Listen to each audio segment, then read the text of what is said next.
It's the rematch of the final at Draxall. It's the perfect Phoenix taking on the Junglers. And it's goodbye to a Jamaican legend. All this and more on this Match Week 4 preview show. Yeah, people, welcome back to Jamaica Fan. The Reggae Boys time is now over, so all eyes return to the nation's top flight. And we just have to start with this season's first meeting of those two. Mount Pleasant versus Cavalier.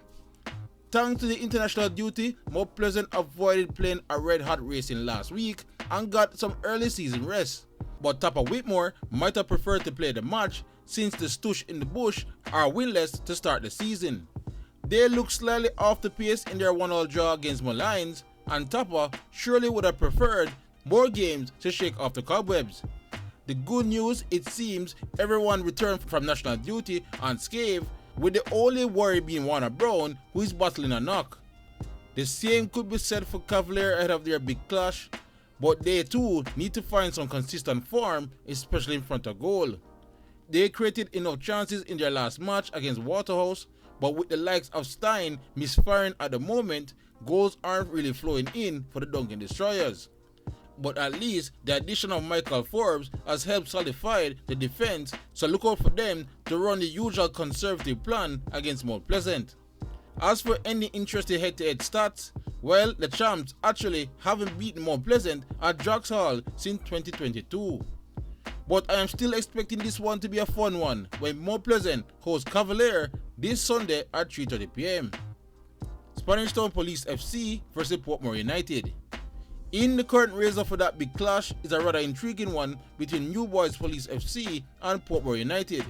Spanish Town are finding life in the big time rather difficult so far, but despite having 0 points from the first 3 matches, I give them credit for being competitive. This is not empty words of encouragement, but rather must look to as a form of foundation to build upon.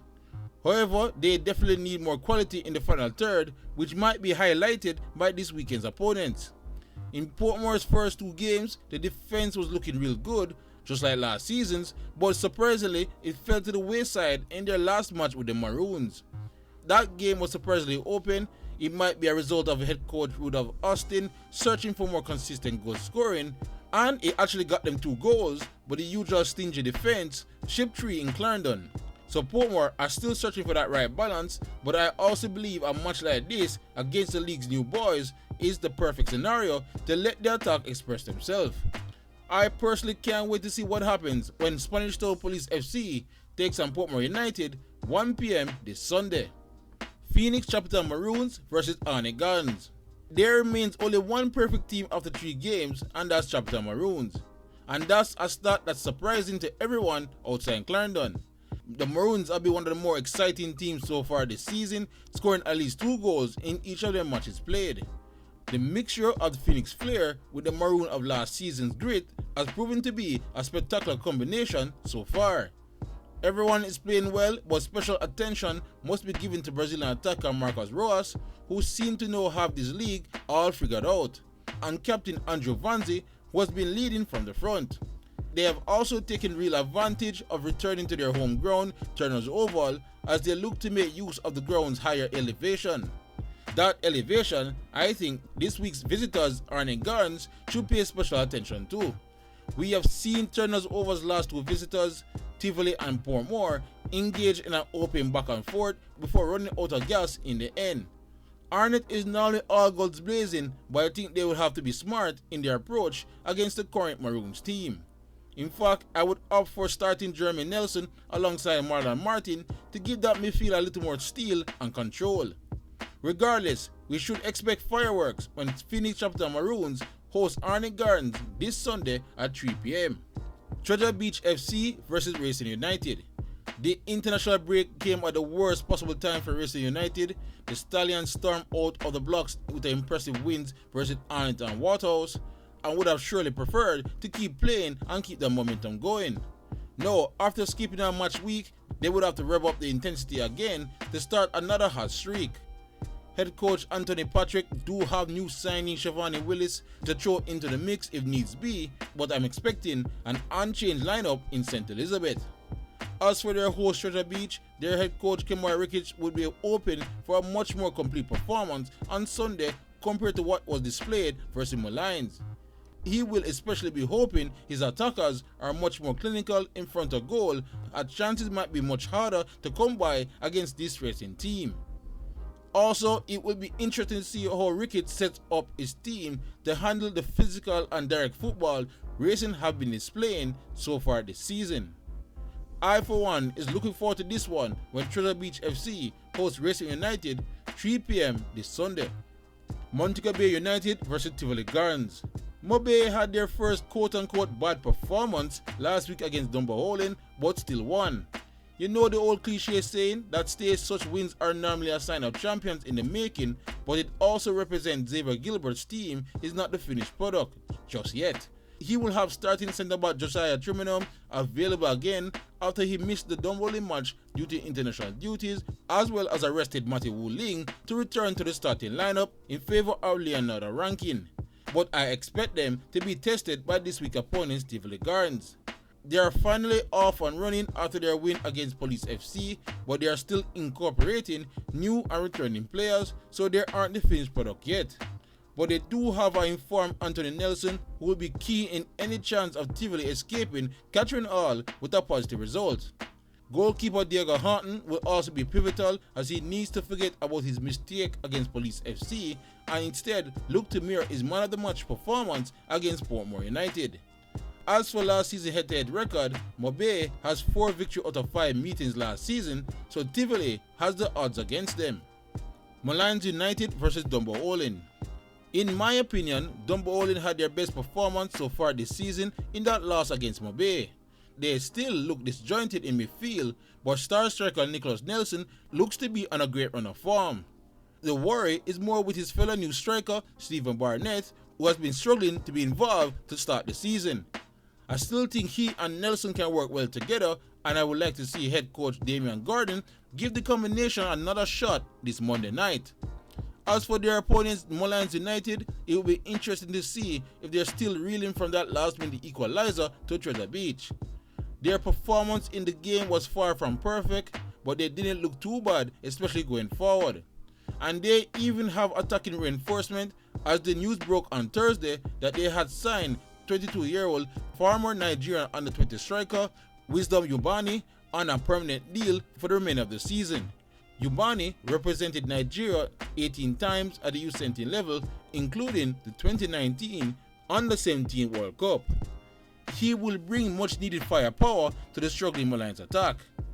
As for their recent head-to-head record, Molynes won last season's series with 2 wins to Dunbeholden's 1. This one should be an exciting Monday night game when Molynes United takes on Dunbeholden this Monday at 5 p.m. Waterhouse vs Harbour View. Firehouse were tenacious and mature in their 1-0 victory over Cavalier last week, showing a different side to their game. That good defensive performance came without their usual present Elvis Wilson, and there's still no word if he will return for this match. But one player we know will be returning is the Bajan Omani Leacock, who will bring power to that midfield. Also, we may see the double attack on Murray and Bryan that does look like a dangerous tandem in the making. Harbour View, on the other hand, need a few dangerous men of their own in front of goal. I will admit they look a lot more dangerous against Arnett Gardens in the last match, even scoring 2 goals, but it currently seems a lot is on the shoulders of Trayvon Reed and Rowan Brown. And then there's the defense. I can't mince words, they were shocking against the Junglists and will need to be greatly improved to get a positive result in Jerusalem this Monday night. As for the recent head-to-head record, Waterhouse won all 3 of last season's matchups without even conceding. But will Harbour View make a better impression this time around when they make the trip to Jerusalem to take on Waterhouse 7:30 p.m. this Monday? So that's a look on all 7 games, but before my prediction, here's a look at the local news, including great news for JPL fans overseas. The PFJL and Pivot LLC has finally announced that live broadcasting will begin this Sunday with Spanish Town Police FC vs Portmore United. As I revealed in last week's preview show, the matches will be available for viewing on OneLoveTV.com as well as on local cable. Here's a look on the subscription prices for those who plan to go the online route. And here are the channels for those who decide to go the cable route. But one thing we can all agree on is great to have live broadcasting back. Now for more somber news, as legendary Jamaican footballer Allan Cole has passed away. At the peak of his powers, Cole was a midfield maestro who local fans compared to the great Brazilian Pelé. He remains the Jamaican youngest senior football international, donning the national colours against a Brazilian team when he was only 15 years old. Cole played internationally in both the United States and Brazil, but will be remembered fondly for his time locally with Boys Town and Santos FC. He will be missed, and condolences to his family and friends. Okay, that's the local news. No time for my predictions. Alright, starting with the big one, Mount Pleasant versus Cavalier. You hear I just mentioned that record for Cavalier in Jocks Hall. I don't see it changing, and I think Mount Pleasant will squeak by with a 2-1 victory. Spanish Town Police versus Portmore United. This game playing at Jocks Hall at 1 PM in the day. I'm not expecting a pretty match, but I think Portmore will shade it 1-0. Phoenix Chapelton Maroons versus Arnett Gardens. Now this game I expect to be very exciting. I can easily see like this being our first 3-3 game of the season. Alright, Treasure Beach versus Racing. Treasure Beach will put up a fight, but I think Racing will get things going again with a 2-1 victory. Montego Bay United versus Tivoli Gardens. These teams always play to a somewhat close game when they face each other, but I think Mobay has too much firepower at the moment and will win this one 2-1. Molynes United versus Dunbeholden. Dunbeholden are looking a bit better, but they still lack something up front, while Molynes have some new players to show off. This might end up being a 1-1 draw between these two teams. Alright, and finally Waterhouse versus Harbour View. I don't see Harbour View scoring, and I expect Waterhouse to be comfortable with a 2-0 victory in Jerusalem. But anyway guys, that's my prediction and the end of this preview show. Let me know in the comment section below what you think is going to happen this weekend, and let me know, are you planning to check out the new onelovetv.com to watch the matches? Otherwise, please like, subscribe and share as we look to keep you all up to date on everything on the JPL leading up to the final in May. Otherwise, for great JPL content, you're already at the right place. Jamaica Fan. YouTube, big up yourself.